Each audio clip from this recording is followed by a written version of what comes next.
Hello student, welcome to Swati's classes. आज हम देखेंगे 8th स्टैंडर्ड का history lesson number 2 Europe and India. इस लेसन का second part, first part already upload कर दिया है। अगर आप लोगों ने नहीं देखा है तो सबसे पहले फर्स्ट पार्ट को देखिए, तभी आपको सेकंड पार्ट जो है अच्छी तरीके से समझ में आएगा। तो फर्स्ट पार्ट में हमने सबसे पहले देखा था पीरियड ऑफ रेनेसांस क्या होता है, वो हमने देखा था। उसमें रिलीजियस रिफॉर्म किस तरीके से आया, जोग्राफिकल डिस्कवरीज कैसे हुई वो हमने देखा। उसके बाद कौन कौन सी जोग्राफिकल डिस्कवरीज हुई ये देखा। अमेरिकन वॉर ऑफ इंडिपेंडेंस, उसके बाद फ्रेंच रिवॉल्यूशन देखा। पॉलिटिकल या फिर इंटेलेक्चुअल रिवॉल्यूशन किस तरीके से हुआ वो भी हमने देखा। आज हम देखेंगे कि इंडस्ट्रियल रिवॉल्यूशन किस तरीके से हुआ था यूरोप में। In the latter period of 18th century there were many technological innovations in Europe, कि जिस तरीके से डेवलपमेंट आने लगी थी हर एक चीज़ में, तो उसी तरीके से टेक्नोलॉजी जो थी उसमें भी इनोवेशन होने लगा था, रिवॉल्यूशन आने लगा था।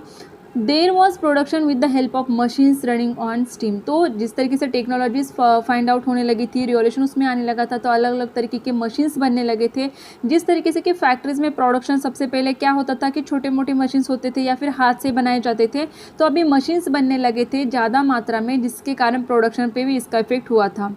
तो स्टीम के ऊपर चलने वाले मशीन्स बने। The cottage industries were replaced by big factories, तो पहले जैसे कि हैंडलूम जो होते थे, हाथ से कपड़े बनाए जाते थे, तो यहाँ पे अभी मशीन्स आने लगी थी, जिसके कारण हर एक इंडस्ट्री में क्या आने लगा था, रिवॉल्यूशन अभी आने लगा था। जैसे कि railway and steamer became the mode of transportation, railway का इंजन जो है वो फाइंड आउट हुआ या फिर मशीन्स फाइंड आउट हुई, जिसके कारण ट्रांसपोर्टेशन का जो चीज़ें हम कह सकते हैं या फिर जो व्हीकल्स थे वो भी अभी फाइंड आउट होने लगे थे। The age of machines began and that is known as industrial revolution, कि जो पीरियड था जिसमें मशीन्स शुरू होने लगे थे हर एक चीज़ में, हर एक फैक्ट्री में, ट्रांसपोर्टेशन में, तो उसे इंडस्ट्रियल रिवॉल्यूशन कहा गया था। Industrial revolution began in England and then spread in other part of west, सबसे पहले तो इंग्लैंड में फॉर्म होने लगा था ये इंडस्ट्रियल रिवॉल्यूशन, और उसके बाद अलग अलग पार्ट में दिखा था। During this period England enjoy industrial prosperity and came to be describe as world factory, तो उस समय सबसे ज़्यादा फैक्ट्रीज वहाँ पे थे और इंडस्ट्रियल प्रॉस्पेरिटी को लोग एंजॉय करने लगे थे, और उसे डिस्क्राइब किया गया था वर्ल्ड फैक्ट्री के नाम से। Rise of capitalism, with the discovery of new sea routes began a new era of trade between Europe and Asia, जैसे कि हमने पहले देखा था कि यूरोप एंड एशिया का जो रूट था, इस सबसे पहला जो पार्ट था उसमें हमने देखा था कि जो सिटी थी जहाँ से वो रूट जाता था उसे बंद कर दिया गया था, तो उसके कारण कई सारे जोग्राफिकल रूट्स उन्होंने फाइंड आउट किए थे। तो जब उन्हें ये रूट्स मिले तो यूरोप एंड एशिया के बीच का जो ट्रेड, जो व्यापार था, वो फिर से जुड़ गया था। Many traders came forward to trade with eastern countries through the sea route, और कई सारे लोग जो थे उस समय के जो ट्रेडर्स थे, व्यापारी थे, वो सी रूट से अभी व्यापार करना शुरू किए थे। It was not easy to carry out trade single handedly and hence many traders came together and started trade, एक सिंगल इंसान तो सारा खर्चा नहीं उठा सकता है या फिर सिंगल हैंडेड हो सकता है कि सारा व्यापार नहीं, तो कई सारे लोग एक साथ में आके उन्होंने अपनी कंपनीज बनाई और फिर ये व्यापार उन्होंने शुरू किया था।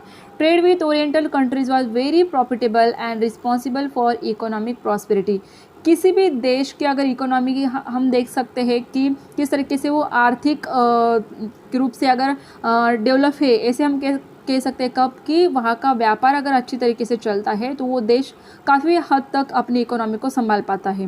Hence European rulers started giving military protection and trade concession to the trading companies, तो जो यूरोपियन रूलर्स थे उन्होंने क्या किया था कि जो लोग इस तरीके से व्यापार करते थे एशिया से, तो उन लोगों को अलग तरीके से मिलिट्री प्रोटेक्शन भी दिया जाता था, उन्हें व्यापार में जो कंसेशन होता था वो भी दिया जाता उन कंपनीज़ को।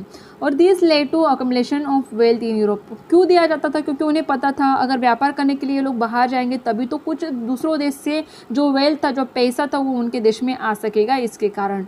This property was use in the form of capital for trade and commerce which led to rise of capitalist economic system in Europe, कि पूरा इकोनॉमिक सिस्टम अगर चलता है तो वो सिर्फ हमारे देश में क्या चल रहा है उसी तरीके से नहीं होता है काम, लेकिन हमारा देश दूसरे देशों से किस तरीके से ट्रेड व्यापार करता है, उसमें से कितना प्रॉफिट हमें होता है, इसके ऊपर भी इकोनॉमी डिपेंड होती है। इकोनॉमिक सिस्टम जो है पूरी इस तरीके से काम करती है। कॉलोनियलिज्म क्या होता है? तो colonialism means one country exploiting another country by making it into a colony. Means क्या कि दूसरे देश में जाके वहाँ पे अपना हक जमाना या फिर अपनी बस्ती, अपनी कॉलोनी तैयार करना। A powerful country on the basis of economic and military strength occupies another region and establishes its political supremacy. कि जिनके पास पावर है, जो मिलिट्री पावर है या फिर जिनके पास ज़्यादा पैसा है, तो वो उस समय क्या करते थे, ऐसा देश कि जिनके पास पावर कम है तो उनके देश में जाके वहाँ पे अपने पॉलिटिकल सुपरमेसी दिखा के या फिर मिलिट्री प्रोटेक्शन दिखा के अपना हक जमाते थे। उसे कॉलोनियलिज्म कहा जाता है। This tendency of colonialism led to rise of imperialism among the Europeans. Mostly European जो कंट्रीज थी वो यही काम करती थी।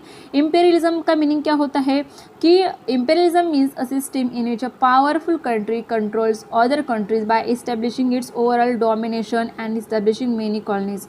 ये लोग क्या करते थे, जो देश उनसे कम पावरफुल है ऐसे जगह पे जाके अपने कॉलोनीज बनाते थे, अपनी बस्तियाँ बनाते थे और वहाँ पे अपना हक जमाते थे। Many countries from Asian and African continent fell prey to this imperialist aspiration of the European nation. तो कई सारे देश जैसे कि एशियन अफ्रीकन कॉन्टिनेंट के देश उनके शिकार हुए थे इस तरीके से कि उन्होंने वहाँ पे आके अपना हक जमाया था। Imperialism of British East India company in India. अभी देखिए आपने यहाँ से ये अपनी हिस्ट्री शुरू होती है कि किस तरीके से ब्रिटिश जो है हमारे इंडिया में आए थे या फिर किस तरीके से उनका फाउंडेशन यहाँ पे बना था। There was a competition among European countries for acquiring trade monopolies in India. तो यूरोपियन कंट्रीज में जो है कॉम्पिटिशन लगा हुआ था कि किस तरीके से हम इंडिया में जाके वहाँ के लोगों को लूटेंगे, वहाँ पे व्यापार करेंगे और पैसा हमारे देश में आएगा। The British establish British East India company in 16 AD to carry out trade in India. तो उस समय 1600 AD में अगर हम देखेंगे तो ब्रिटिश लोगों ने एक कंपनी शुरू की थी, ब्रिटिश ईस्ट इंडिया कंपनी करके भारत में आके व्यापार करने के लिए। This company to permission from emperor Jahangir and establish its factory in Surat. तो उन्होंने उस समय के जो एम्पेयर बादशाह होंगे जहांगीर, उनसे क्या ली थी, परमिशन भी ली थी कि हमें सूरत में आके फैक्ट्री लगानी है और ये हमारी ब्रिटिश ईस्ट इंडिया कंपनी है। The trade between India and England was carried out through this company. तो जो भी व्यापार होगा इंडिया और इंग्लैंड के बीच में वो इसी कंपनी के थ्रू होगा, ऐसे उन्होंने बताया था। लेकिन बाद में क्या हुआ वो भी हम देखेंगे। Struggle between English and French, फिर फ्रेंच और इंग्लिश में क्या हुआ वो हम देखेंगे। तो जो व्यापार हो रहा था उसमें इंग्लैंड एंड फ्रेंच जो एक दूसरे के क्या थे, कॉम्पिटर थे। Due to this there were 3 wars fought between them which are known as Carnatic wars. इनके बीच में 3 बार युद्ध हो चुका था। In the third Carnatic war England finally defeated France. तो फाइनली इंग्लैंड ने फ्रांस को हरा दिया था। Therefore now there was no strong European competitor for British East India company in India. और इसीलिए भारत में आके व्यापार करने के लिए इंग्लैंड और फ्रांस दोनों भी तैयार थे और दोनों भी एक दूसरे के कॉम्पिटिटर थे, जिसके कारण उनके बीच में 3 लड़ाइयाँ भी हुई और लास्ट में जो है फ्रांस वहाँ पे डिफीट हो गया है, जिसके कारण अभी कोई भी कॉम्पिटिटर न होने के कारण इंग्लैंड का जो ब्रिटिश ईस्ट इंडिया कंपनी थी वो अभी भारत में आके अपना काम करने लगी थी। और यही था foundation of rule of India company in Bengal, कि किस तरीके से वो बंगाल में आके उन्होंने अपना हक जमाया या फिर बाकी चीज़ें शुरू की थी। The Bengal province was one of the most prosperous province in India. उस समय काफ़ी प्रॉस्पेरियस माना जाता था बंगाल अगर हम कहेंगे तो। In 1756 AD Siraj ud-Daulah became the nawab of Bengal. तो उस समय के अगर नवाब हम देखेंगे तो कौन से थे, सिराज उद्दौला थे। East India Company officers misuse the trade concession obtain from Mughal empire in Bengal province. तो ये लोग क्या कर रहे थे, एक तरीके से चीटिंग कर रहे थे, मिसयूज कर रहे थे ऑफिसर्स का जो भी ट्रेड कंसेशन उनको वहाँ पे मिल रहा था। The English built fortification around the factory at Kolkata without the permission of the Nawab. उन्होंने नवाब के परमिशन के अलावा इन्होंने क्या कर लिया था, फोर्टिफिकेशन भी कर लिया अपने फैक्ट्री के अराउंड, जिसके कारण सिराज उद्दौला ने क्या किया था, उस फैक्ट्री को ही कैप्चर कर लिया कोलकाता में।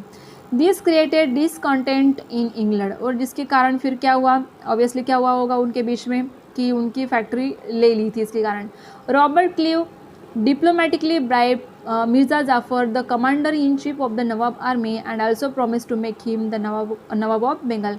तो नवाब के आर्मी के जो कमांडर थे उस समय जाफर, उनको क्या किया था, ये जो रॉबर्ट क्लीव डिप्लोमेटिकली क्या किया था, इसने उसको अपने तरफ कर लिया और उसे कहा था कि प्रॉमिस किया कि हम तुम्हें, अगर तुम हमारा साथ देते हो तो हम तुम्हें नवाब कर देंगे बंगाल का, और वो भी उनका साथ देता है।